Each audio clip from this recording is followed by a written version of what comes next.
My name is Joseph Katz. This is my site 597 personal project about the criminal justice system and the interactions with those who are dead and hard of hearing.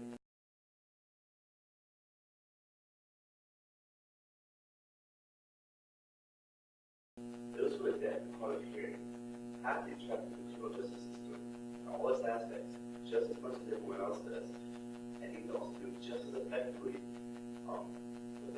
for their sake and also for other people's sake. So when communication is not clearly established between two different people, misunderstandings occur, which can result in injury, false information, and overall lack of effectiveness in their job on the other side. These barriers are not just when someone's deaf or hard of hearing, when someone's hearing by just speaking or lip reading.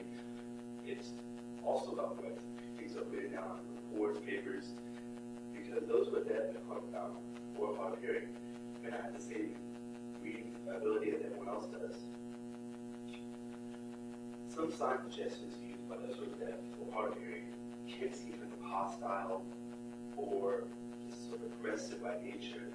And when you add in a heightened emotion when a police officer, court system, or prison gets involved, they can be sent to a whole new level and be misunderstood for violent behavior.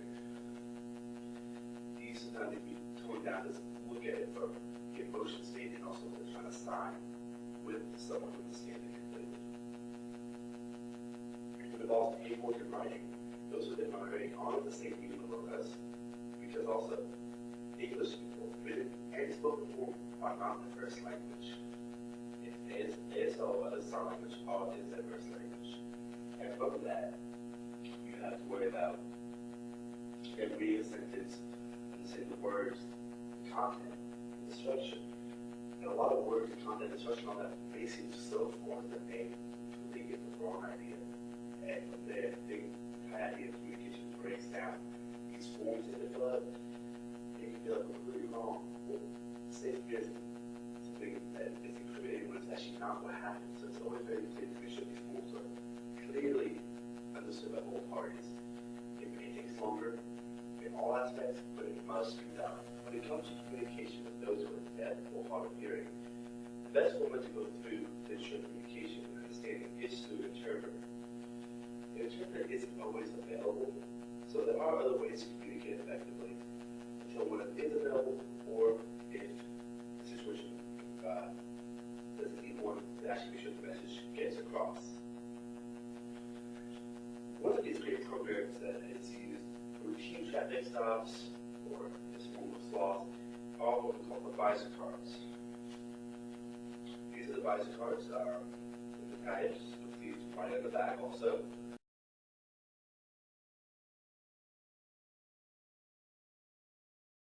These cards can be kept in the visor of a car just like this, hiding a bit, and those who are deaf and hard of hearing, or also typically for those who are a police officer. The one police officer is a little different. The front is the same on all of them, where they can point at different areas to ensure that people understand.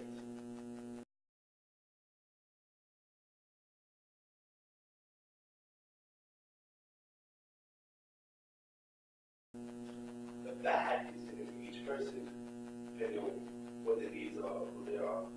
Some who are hard of hearing, some who are deaf, those who are full deaf, and also those who are police officer. Each states what the person needs most to make sure the communication happens effectively, while also the police officers describes what they can do to effectively communicate in that situation with that person. The one the police officer has really is just leaving the car, and if it needs, he can go get it and bring it back to communicate effectively. It's very simple to use. Sir. What?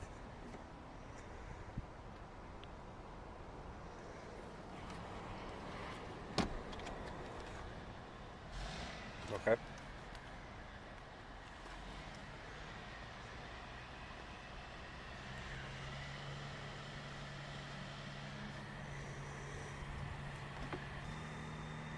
License and registrations, please.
simple to use device compared to those pen and paper.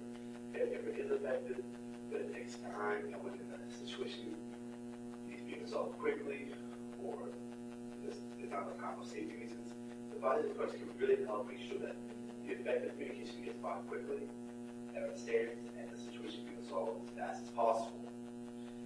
Well, if you decide to start routine stops, there are other devices that can be used to help with communication. Most of these are available inside the station at the processing or interviews or any other sorts.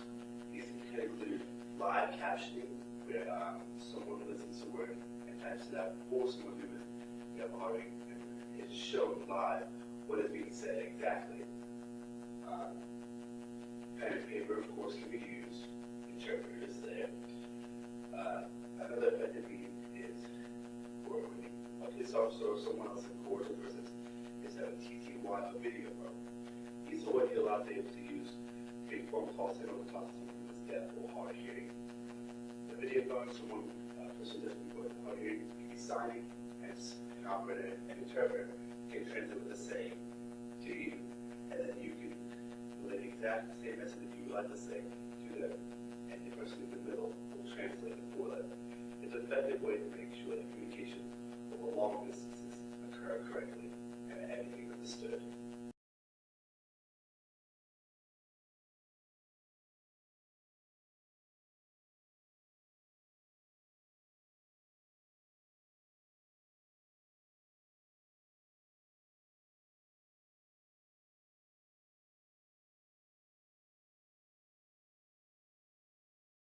When it comes to communication with someone, whether it's in the legal court system, a prison, or even just in a jail or a police house, an interpreter is needed.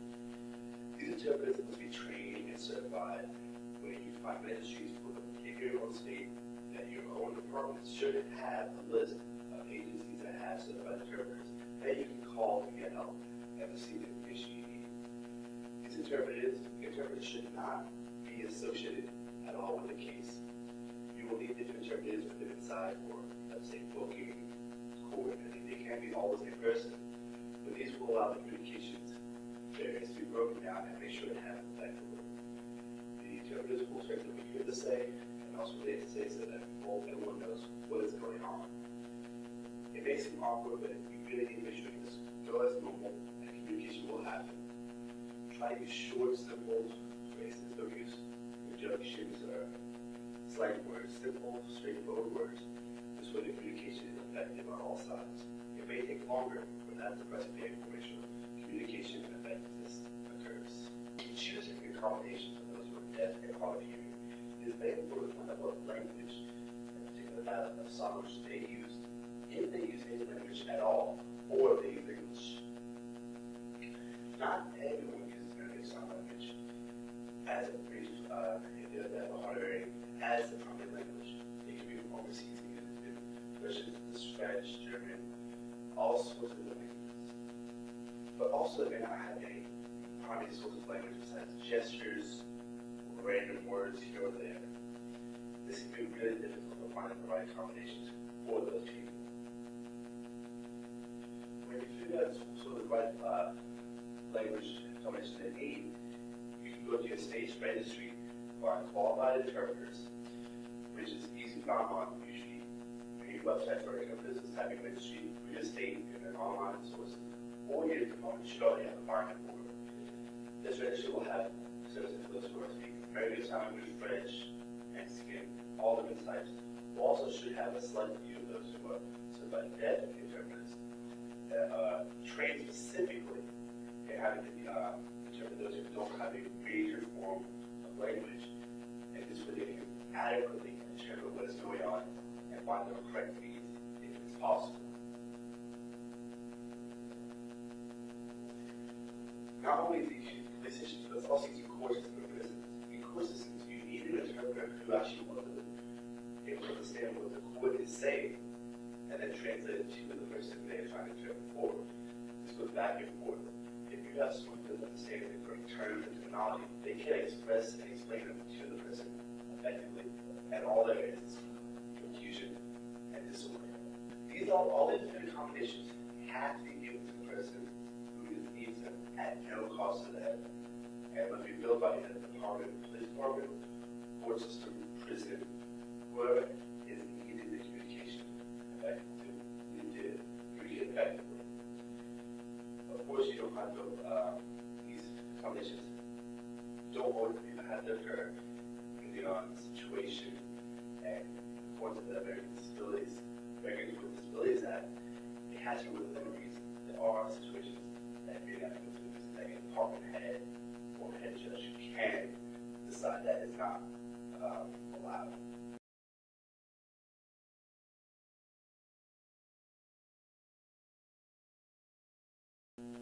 In the prison systems, many people, individuals who are deaf or hard of hearing, don't receive the same basic rights or abilities to in the prison. They're not able to go to rehab, rehabilitation events, different services offered, churches, or libraries, and they speak to people.